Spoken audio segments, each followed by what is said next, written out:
The Town play their final away game before Christmas on Saturday afternoon when we make the trip to Lancashire to take on Blackburn Rovers at Ewood Park.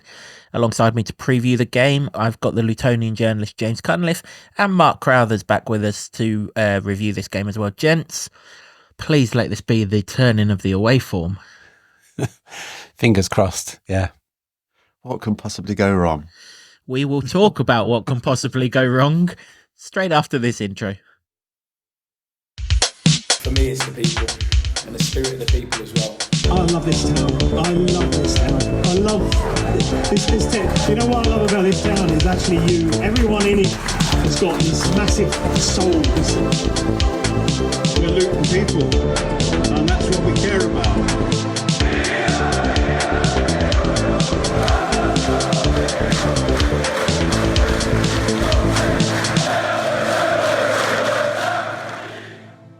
Hello everyone, welcome along to another episode of the Luton Town Supporters Trust podcast, the award-winning, longest-running Luton Town podcast, having scooped bronze in the Best Football League podcast category in this year's Football Content Awards.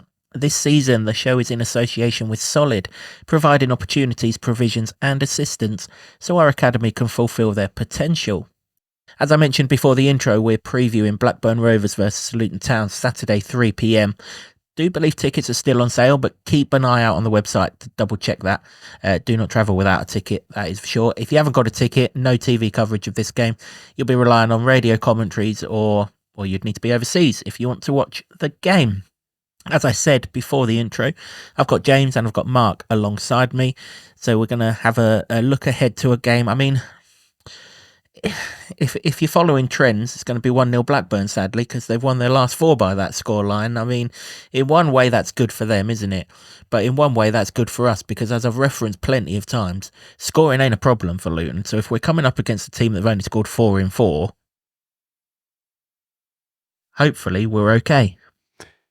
Yeah, you like to think it's the fact that they haven't conceded in those games as well. So that there's a whole thing here that we're so pleased about what happened Tuesday night, and then you go away. That's the away form's awful, terrible. I was going to try and dress it up a little bit there, but there's 6 on the spin defeats is awful, and you're going up against the inform, other than Leeds, the informed team in the league. So there's a lot of challenges. I mean, if you haven't got a ticket for Saturday for the second game in a row, he's not exactly selling this to you particularly well, is he? There are chinks in this Blackburn armour, though, aren't there? Yeah, I mean, I don't know how much of an influence, if you've got a good record against the club makes, whether you're in the moment or whether you hang on to like previous good performances. But yeah, there are chinks, but then we're nervous because it's the third of the 3-game week, which we've historically struggled with. But I just think that everyone were buoyed by Tuesday's result. There's a good buzz around the group. There's a lot better feeling after Tuesday than the previous Saturday. So I'm sure the team are going to go there confident. Yeah, after the last 6 away games, I will take any positive thing going. You're absolutely right, though. We do have a pretty good record against this lot in recent times. Obviously, the last time this particular fixture took place, it was our last regular season away game in the championship of the promotion season. I remember we've been up there and 2-0 down going into injury time, and Luke Berry was on. He come to do his thing, went arse over tit over the microphone in celebrating the equalising goal, which was absolutely hilarious. Bringing it back to our place, Reece Burke put that banger in the top corner past a certain Thomas Kaminski, who is making his first return to Ewood Park. That'll be interesting to see how that goes. And of course, going further back, this is the fixture at our place that launched the Great Escape, which got us all the way up to the Premier League. So it is an opponent that we have a decent record against. The only time they've beaten us in recent times was that COVID season where the referee let them take that free kick that Alan Armstrong scored from. They beat us 1-0 on that occasion. When there's been a crowd, seemingly not a problem. So there are good vibes going up there. But you got to put those 6 away games to the back of your mind to get to them. Well, happy days on the strength of those past results. And yeah, there was one where Cullo and Matty Pearson got Graham Jones a win, didn't they? So up there. So yeah, it's been quite good going up to Ewood Park. And listen, things can change, as we've seen. They change so quickly from Saturday to Tuesday for Luton, from really dispiriting to we're talking about being quite buoyant. Maybe it can change here. Yeah, they've won 1-0 a lot, but Eli's got 3 and 3, so he's buzzing. Carlton's scored as well. They've got past this unbelievable stat where the both of them, when they score, Luton haven't won. So Jacob Brown had a very good game. The two midfielders in Krause and Clark, there are other midfielders of course, but those two had a particularly fine game on Tuesday. So everything sort of ticked along very nicely there into the positive column. So if you are looking for positive things about this game, then the form up there against this team is particularly good, and just the way that it's suddenly changed. Now, the difference is Luton have been very good at home in terms of picking up points, not necessarily all the time performances, and away, absolutely zilch. So I think if you're going to be cautious about it, which I am going to be, there's a surprise. You're just after the small little gains. I'm not talking to go up there expecting to defeat, but the Norwich game was positive, but for 4 mistakes. Now they didn't make those against Stoke. Their goal came from an incredible pass that anybody would be happy with that pass if it wasn't you that they scored against. They didn't make any more mistakes. So that's good. They've got to transfer that now on the road. And that's the key. We just want to see better again, don't we? Yeah, we do. I mean, first and foremost, if they beat us, and they could beat us, they've won their last 5 games. They're the form team in the league outside of the top 2. If they beat us, let them beat us. Don't beat ourselves, because Middlesbrough didn't beat us. We beat ourselves. Norwich didn't beat us. We beat ourselves. Leeds was a different story, but, we all know what was going on there, and, they may well run away with the championship anyway. I mean, even going as far back as Plymouth, they didn't beat us. We beat ourselves. So it's like, that's the first port of call. If we do lose the game, it could happen. It hasn't happened recently up there, but it could happen. Make sure that they're the ones that beat us. Don't give them the leg up that we seem to have done recently. There's one result which you actually brought up before we started recording, Mark, that I can't get out of my head now. You've done so. Stoke went there and won, and I thought Stoke were bang average the other night, apart from a couple of fancy footballers in the centre of the park. I mean, if they can go there and win, Luton definitely can, surely. Is that not the bonkers of the championship? That is absolutely the bonkers of the championship. I mean, you can pick out a result every single week where you're like, how on earth's that happened? I mean, Well, QPR are currently going, what the hell's going on there, aren't they? They've turned things around seemingly. Yeah, exactly. This league is crazy. But yeah, if Stoke can win there, that's giving me a bit of heart. I mean, again, you've got to put these 6 away games. Look, they've gone. We've just got to hope that they are a thing of the past. And we're not going to lose every away game from now till Kingdom Come. It's going to change at some point. Why can't it be Saturday? Yeah, they're in good form. Very rarely does a team win 6 straight games, though. It's not a run that tends to happen. Their run is going to stop at some point. Our run is going to stop at some point. Why don't the two collide on Saturday? Yeah, I mean, that's the hope, isn't it? And we've got some hope back. A couple of podcasts ago, we were talking about the restoration of hope, and that has happened now. There was commitment, and heart, and desire, fight, a plan, people that could pass to each other, goal scorers scoring. There was so much positivity about Tuesday night. And I guess, if you wanted to pick some holes in it, there were some to find. We're not saying that it was perfect at all. There's still things to work on. And in fact, after the game, Rob Edwards said in the post-match press conference that they made mistakes, and he's not sure that they're going to be able to eradicate those for a while yet, because Luton have a depleted team. They're entering into injury crisis territory, albeit that some of the handful of those players are probably going to be back by the end of this month. It's a very busy period, obviously, but So it's not quite as bad as it was, but we've got 6 or 7 players out injured, which means, going into the third game of a week, where in the second game you haven't made a sub, there's going to be some tired legs, you'd have thought. But like you say, these things have to turn at some point, and I've had enough of coming in here after an away day and talking about defeat. So please, for my own sake, can you get a result?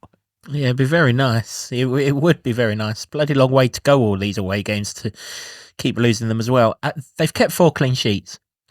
But when you look at the sort of statistic websites, their goalkeeper is second on saves made. And we referenced the Stoke goalkeeper earlier in the week.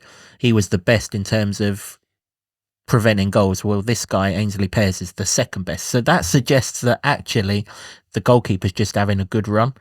Now, he's also not going to keep his form up forever and a day. Otherwise, he wouldn't be playing for Blackburn Rovers. We score in most games. Let's hope that we threaten him, and Saturday's the day that it all comes crashing down for the boy.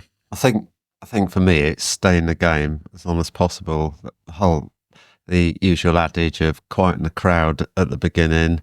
As you said, our problem isn't scoring goals. We score goals regularly. I think you mentioned that's only 3 games we haven't scored if you discount the Portsmouth, but we will get opportunities. And for me, we replicated the Norwich performance without the errors, then I think that would bode well to get a positive result.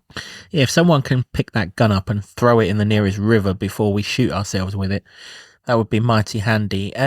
Yeah, so Pears, he's in a good run. He's saving lots of shots, but that does tell you that they're conceding lots of shots for him to save. And we've got 2 strikers who, like you alluded to earlier on in the podcast, they've hit form. 3 if you want to include Jacob Brown. He's got 3 goals this season as well. He's going well. I don't know if all 3 are going to start. We'll come on to that in a minute.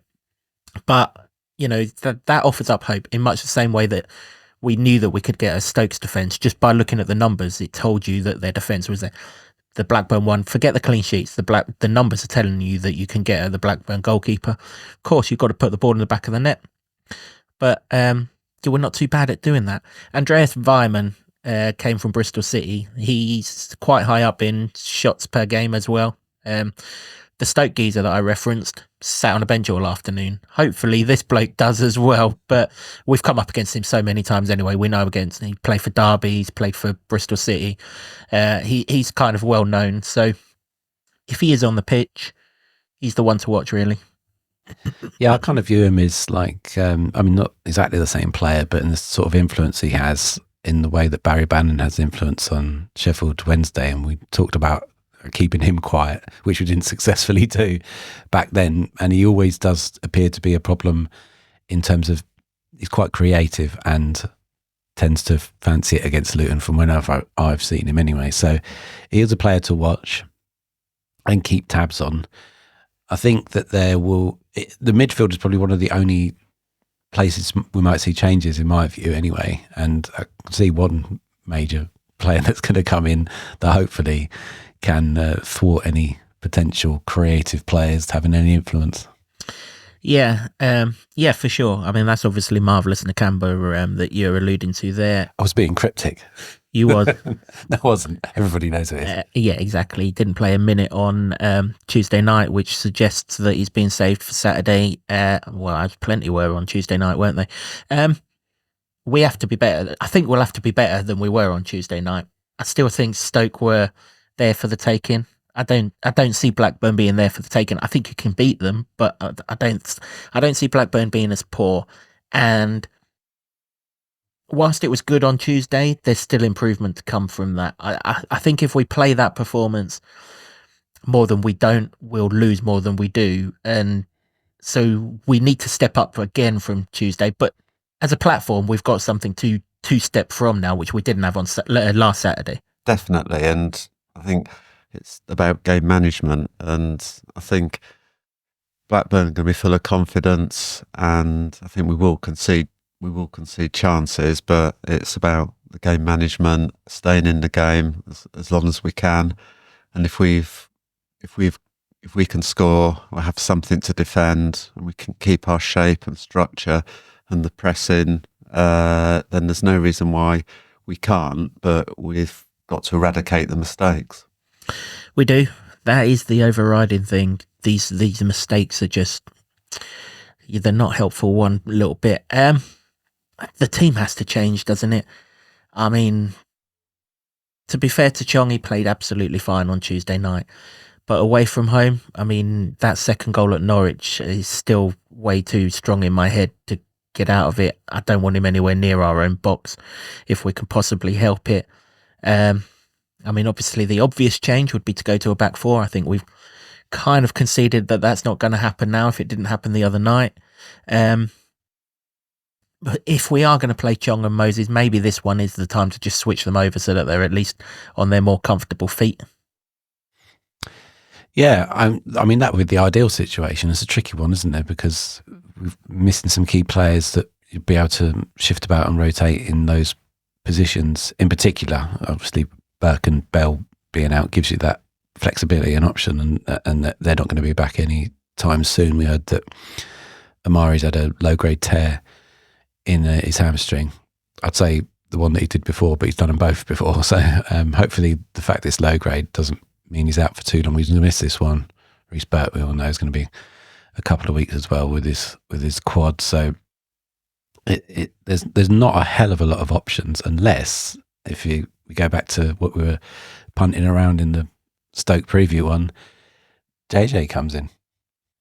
Yeah, he would only come in a back four, I think. I don't think he'd play him as a wing back. Might be wrong. If you were going to play him as a wing back, I mean, you've had ample time with Doughty out to have played him as a wing back by now, but we've had Chong play that role against West Brom. We've had Moses play that role. We've had Hashioka put over there in games. So you kind of get the feeling that he's not going to play left wing back. I don't think it will happen. I think the temptation will be there to not tinker with that side at all, but that's a dangerous game, it being the third game of the week.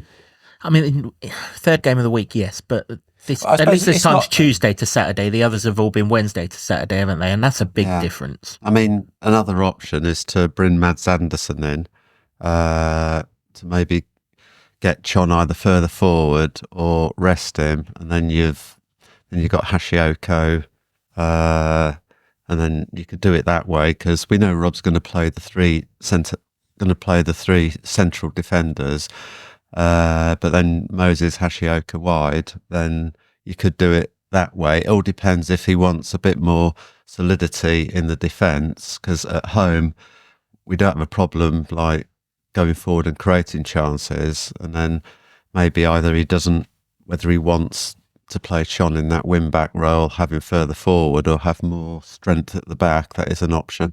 Yeah, that is an option, actually, because you wouldn't have thought that we're going to go away to a form horse like Blackburn with the away form that we've got and suddenly send your centre-backs overlapping inverted wingers, i.e. your centre-back's going to be centre-backs in this game, and your attacking players are going to be your attacking players.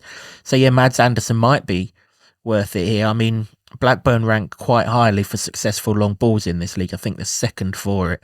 So they're going back to front rather quickly, which would benefit Mads Andersen. I mean, he's unlikely to want to chase a nippy bugger in behind, but a long ball up to him, that's his forte, isn't it? Dominate a striker, get the ball and give it to someone else. So Mads Andersen is the option here, with Hashi out wide on the right.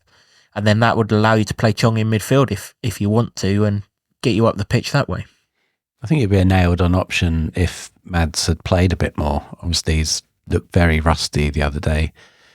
But then again, everybody was terrible against Swansea. So that might influence the thinking a bit. There's obviously going to be a bit more nervousness about how you set up for away games, because nothing has gone right. Whereas Edwards has already said he's more confident, has no real concerns about home form, or at least results anyway. That's ticking along nicely, as we said. The 18 points from the nine games. So, that to me makes me think that he wouldn't make that change. But then if you look ahead to the midfield anyway, I'm assuming Nakamba comes back for this because he was rested entirely. That gives the solidity in front of the defence that you were talking about anyway, Mark. And then you need some, and he's not going to get forward too often. You're going to need two others to do that run-in for him. And in fact, actually, Chong's had his rest, hasn't he? Because he got dropped. And so he's had his rest. So he's not played the 3 games. Maybe got something to prove as well.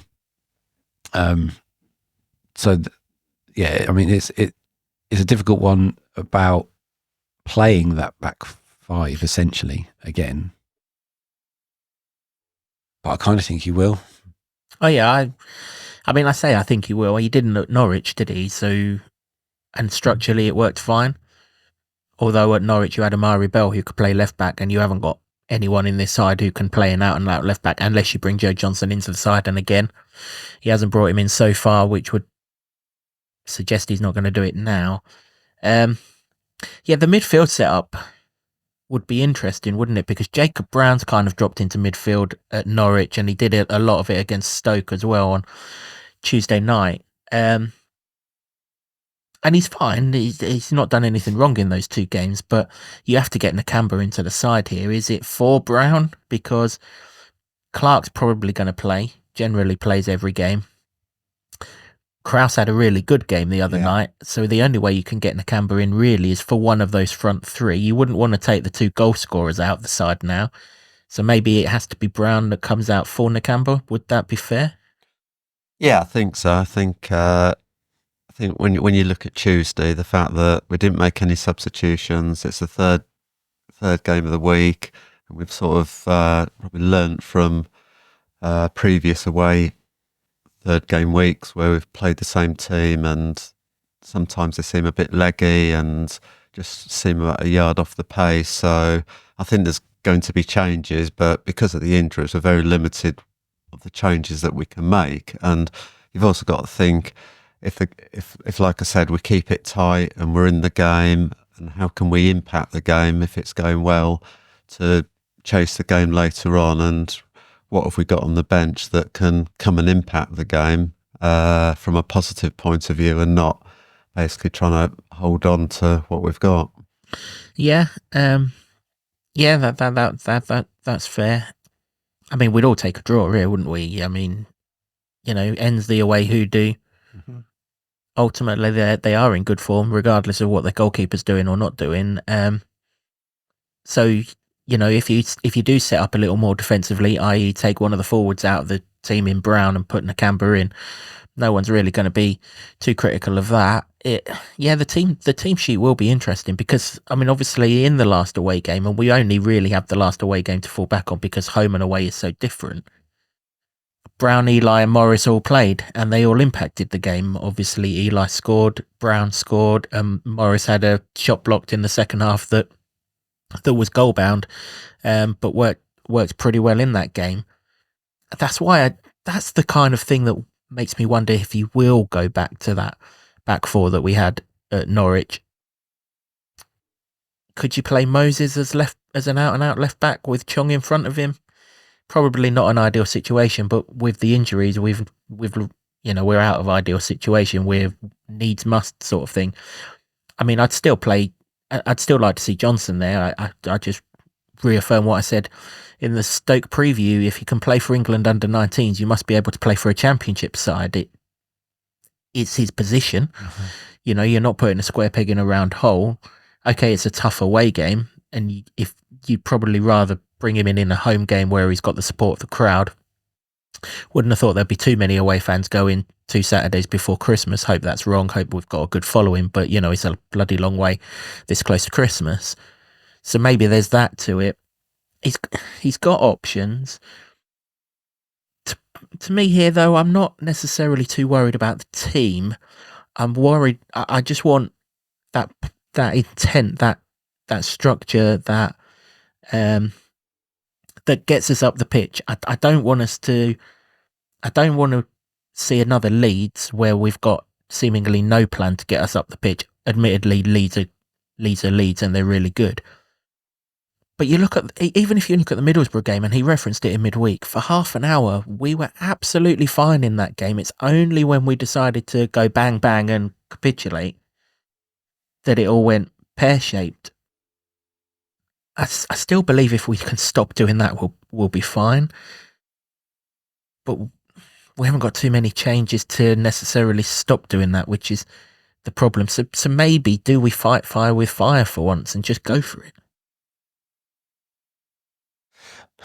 I mean, because all the talk in midweek was bravery, wasn't it, and positivity and intent.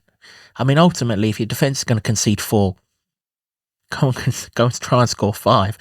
You know, let's hope the defence doesn't concede 4. But you know, we're averaging 3.3 goals against in those 6 away games.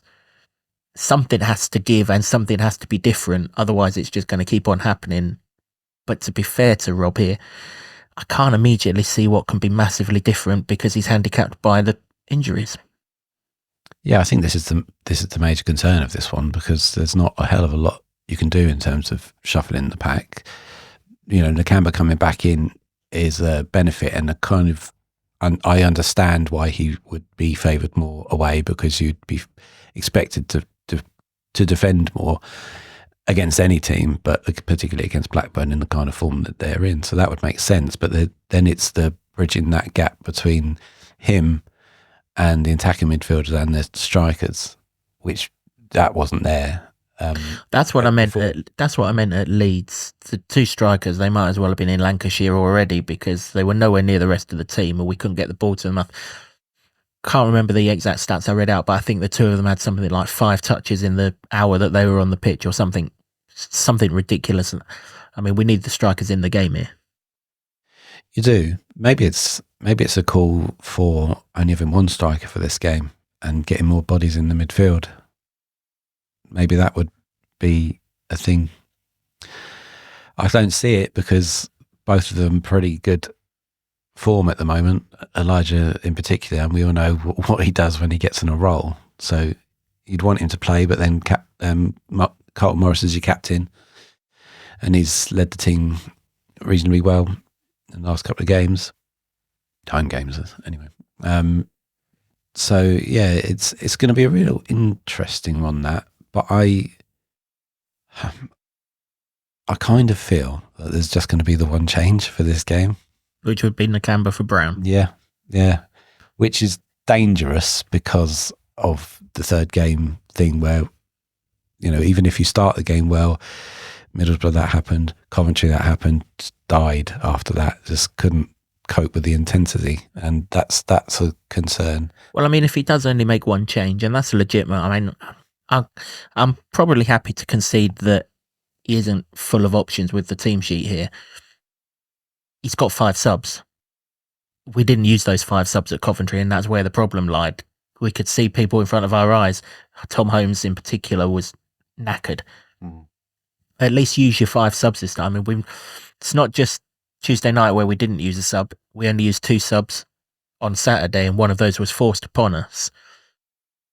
If we've got some heavy legs, we've got some serious freshness on the bench, haven't we? You know, Pelly might be an option for the last 20-25 minutes to give us a little bit of energy. Taylor up front if the strikers are starting to get a little bit leggy. You know, you've already mentioned Mads Anderson. Even Zach Nelson is a young lad who can do a bit of running around. Hopefully we don't see the 2 goalkeepers. Hopefully they stay on the bench. But he's still got 5 that he can use. So if we're only making 1 change, and largely there is a sort of school of thought that you don't change a winning team anyway. But I think we will, purely because I think we all accept that Nakamba will come back in. The substitutes bench is going to be big on Saturday. Yeah, and it's like I said earlier, if you can stay in the game and you're using the substitutions not as a damage limitation, what has been in some of the previous away games, but you're using it to impact the game, you get fresh legs on. If we're giving them a battle, and don't forget that they're playing the same amount of games as we are. It's not just like we're having a 3-game week and no one else is. So they're going to be going through the same things as well. And if they're feeling tired legs as well, and we can get get players on that can impact the game further up the field, but it's just being able to show that intent, but without leaving gaps at the back. And Rob mentioned he doesn't want to, although the away form's poor, he doesn't want to make a big thing about the home versus the away form and not treat it totally separate. The thing is, off the back, everyone's full of confidence after Tuesday. Everyone's in a much better frame of mind. So it's basically showing that intent to get results, stay in the game management, and I just feel that it will we'll get a good performance. Let's just go 3-0 up. Doesn't matter what happens then. Yeah. Surely we're not going to concede a No, we've been there before. Let's go 4-0 up. Your thing where you said maybe fight fire with fire, it's tempting because you've just played really well. But I kind of think that I think that you will have to try and treat it separate entities, home and away form, and you need to wrestle something back on the road by, like you said, Mark, being hard to beat for starters. I think that is achievable when you've got Nakamba in there. It is still, how do you bridge the gap then? And that was the difficult thing. It was certainly a difficult thing against Leeds. I mean, they still scored against Norwich and probably could have had a couple more, but they didn't take them. But so it's a really difficult one to manage for him in terms of the tactics there, regardless of who you've got playing, I think.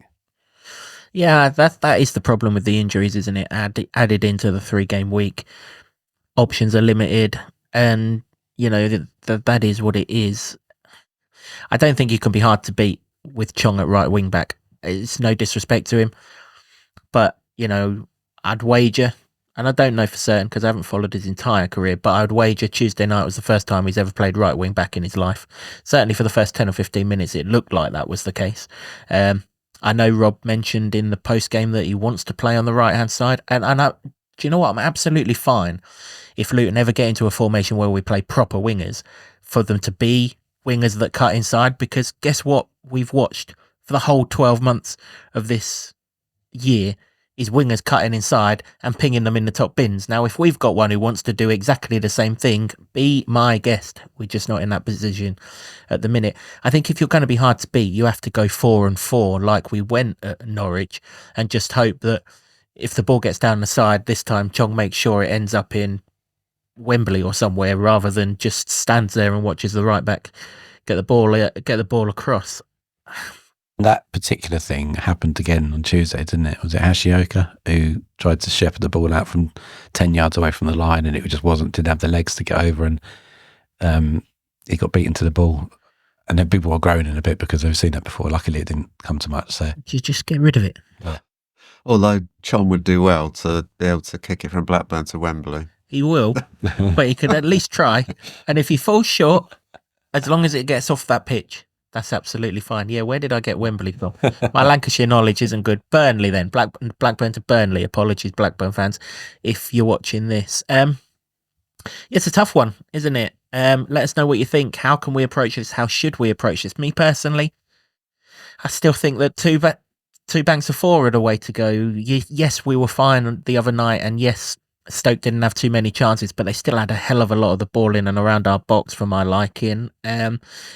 I'd like us to... I've said it before, I didn't see Norwich scoring until the Mengi header for the first goal, and I didn't see them scoring until we decided to shepherd them away for the third goal. If we can just find people to play that formation, even if players are playing out of position, hey, look, they're going to have to because the squad's lopsided. But if we can get that structure, minus those defensive mistakes, then I think it gives us a foothold in the game. Whoever the people are, we've got to resign ourselves that there are going to be square pegs in round holes, because there aren't the personnel for round pegs in round holes with all the injuries that we've got. Obviously, minimise the amount of square pegs that we've got, but let's just have a structure. I really think going how we went at Norwich. So sort out the left back. I don't know who, to be honest, I don't know who it could be. It could be Johnston. You could take a risk on Moses, but have Hashioka right back, have Holmes and McGuinness at centre-back, have Nakamba in front of them, have Clark, whoever in front of them, and then a front two, and let's go with it. And we've just got to accept that we're going to be weak in an area, but it's only an area, whereas you put that same team out, even with Nakamba in it, we're still weak down both flanks, really, when we're getting attacked. At least we've controlled it to one, because Hashi will be fine down the other side. He's been fine so far. Kept Science anonymous for 85 minutes in that game. And let's just hope they're crap in the area that we're weak. Yeah, it's a theory, and I'd be happy with it. I just don't see that he will do that. He seemed quite set. I mean, we talk about it all the time, don't we? Yeah, but he's had 4 days. He had 7 days to throw everyone out after the Norwich game, and he mellowed, and he only threw one of them out. Might have been 2. We don't know the Mengi situation. Have a think about it, Rob. Norwich was fine. He's referenced Norwich was fine as well, so he knows Norwich was fine, minus the mistakes. He can't do nothing about them. That's on the players to rectify themselves. But we were hard to beat. And Norwich, I know Norwich haven't done great since then, but at home, they were absolutely flying, weren't they? They just spanked 6 past Plymouth. They've got the top score in the division. Blackburn don't have these sorts of numbers to them. They're a good side. Of course they are. Don't win 5 games in any league on the trot if you're not a good side. But the evidence is that they're not a Middlesbrough, Leeds or a Norwich, certainly going forward at least. So if we use that same structure, whoever the left back is, at least you would think it will give us a foothold in the game, which is what we all basically want. And then later in the game, maybe get a little bit more jiggy and expansive if it's 0-0 after an hour or whatever. And then try and replicate Tuesday onto Saturday afternoon. But, I mean, if we're 3-0 down at half time, they're not going to concede 3 goals if they just kept 4 clean sheets, are they? So let's be in the game at half time. Jiggy, eh? We're going to get jiggy. I like that. That can be the title of this episode. What did he say before we started recording? I need a title for the episode. You give him a title and he throws it back in your face. The only reason I'm sort of reticent about what you're suggesting is because the evidence suggests you won't do it. Okay, 2 things then. That one. But there has been claims, and we've had discussion about muddled thinking and whether he sticks or twists with it. Because if you do look at the Norwich game and how that structure worked, it seemed to be working. And that seems like a viable option on the road. It's just then, how much do you take into account the mistakes that happened there and everywhere bloody else who've been on the road as well, and whether that changes it. But if it doesn't, then why not try that again and see if you cut out the mistakes, you get a better result. Well, I think that's the thing, isn't it? You have to try that again. And if the people make the mistakes, then you have to look at it and think, well, maybe that structure isn't as good as it looks, or those people in that structure aren't the right people for it. But let's see if we can play it without the mistakes. Yeah, you can't legislate for the mistakes. You can't pick a formation or tactics based on, with the mistakes we've made and whether they'll continue. You've got to pick the structure and the formation and what you're trying to achieve. I think we'd both say that. I mean, we've been to all the away games. I think we'd both say that we looked as organised as we have in any of the away games recently at Norwich. Yeah, definitely. It was just the mistakes that got us. Yeah, and if you take the mistakes out, I think Norwich had six shots and 4 of them ended up in goals, but 4 of them were. So considering they were like the highest scorers and all their stats, and we limited them to chances they created off their own to very little. And as you've said, Blackburn aren't as offensive going forward. And if we get into the game gets really competitive, then we've got a base to work from. And that's all we ask. And who knows? That's how I would go about it anyway. I would ask for the same structure as we got against Norwich. Okay, we're going to have to accept that 1 or 2 of the personnel aren't going to be in the positions that we'd like them to be in because we have no cover for them. If we had Amari'i, if we had Alfie Doughty, this is a null and void point because we'd have I'm sure he'd go straight into it immediately because he hasn't got to cover that left side. But let's see, because basically something's got to give, hasn't it? To keep doing what we are doing away from home, we're just going to lose again because we're not even close to getting anything at the minute, are we? So something's got to give. Let's hope that is that something that gives. Let's hope that Blackburn either have a day off or aren't as good as what their recent form suggests. I mean, to be fair to them, they've had a couple of decent results, haven't they? But at the same time, they've beat sides that you would expect them to beat as well. I mean, Sheffield Wednesday, Hull were the last two. I mean, we've beat both of them, and that's when we weren't playing well. The Leeds win, that was really good because that came after Leeds beat us. I don't know where the situation was with regards to when Blackburn played that week and when Leeds played that week. It might have been that. And the Middlesbrough win, that's a good win. But you'd expect them to beat Cardiff. So you can take form with a pinch of salt, can't you? You can never criticise a team for winning 5 games, but you can pick holes in it if you really want to. Certainly the last two, Sheffield Wednesday and Hull. So yeah, we can pick holes in everything, though. I think, that's what I mean. They are a good side clearly at the moment in confidence, and it's going to be a tough one. I think, although it's not a debate as to whether he plays, I think it's a really big game for Mark McGuinness because we've gone through the season where we think, he's turned the corner, he's had a really good game, and then he's had a stinker. A really good game or 2 good games and a stinker. Now, he's really good on Tuesday. He was fairly decent against Swansea, even though the rest of the team weren't particularly great. And that was more, there was nothing going forward. So he's got a chance here to put 3 decent personal performances together, as well as cementing what we anticipate would probably be a partnership in some shape or form with Tom Holmes, and get that confidence going at the back that these issues aren't going to crop up again. I think Blackburn have got some pacey players as well, and that's a problem because we haven't got any pace at the back at the moment. But if we're assuming that Nakamba's going to come in, there's more protection there anyway. But I think it's a really big game for him. Yeah, and of course, if Blackburn do utilise long balls, you'd like to think that's playing into his wheelhouse as well, wouldn't you? He's basically dominated most strikers in the air, hasn't he? The problems have come on the floor, haven't they? Or when he's kind of allowed strikers to get at him, which aerial it wouldn't happen. Let us know your thoughts. How would you go about it if you're Rob? Would you set us up similar to Norwich? Would you like to see us play more expansive? However you want to do it. Who would you bring in? Who wouldn't you bring in? Would you bring Mads in at the back? Would you bring, I think most would bring Marvellous in. Who would you play down that left-hand side? That's the real question point, isn't it? Where would you play Chong? Would you play Chong? Let us have your thoughts in the comments. That's pretty much it for this episode of the podcast, but we're not going to go without the score predictions. I am back on track here, but it's your choice first. Blackburn versus Luton. How does it finish? I'm very happy about what happened on Tuesday. I'm very positive about that. But but I think that the result, at least the result, continues in the same vein. I don't want it to be true as it ever. I don't want it to be true. But what I want out of this is a better performance. And to bring it back to what you said at the beginning of the game, is that if they are going to win, it's because Blackburn done something good rather than Luton cocked it up.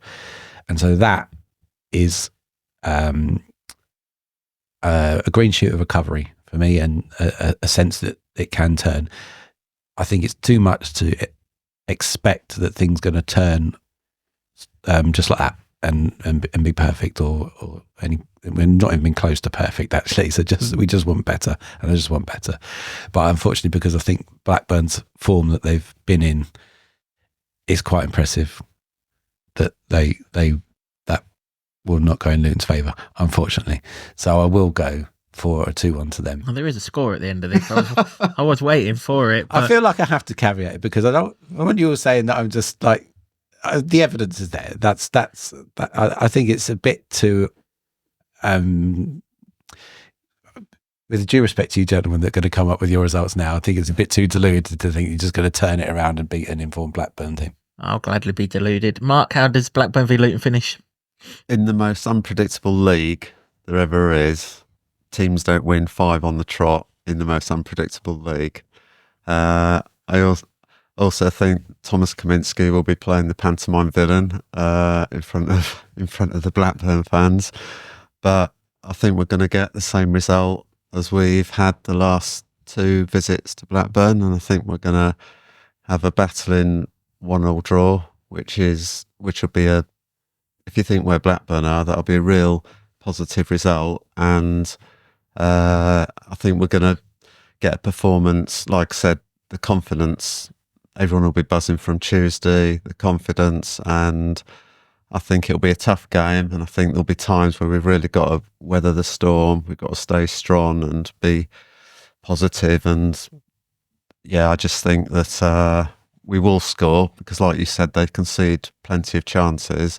Unfortunately, I can't see us keeping a clean sheet, but I think on back of our good performances historically at Blackburn, it will be Blackburn 1, Luton Town 1, and I think you ask every Luton fan, they would snap your hand off if you offered them a draw.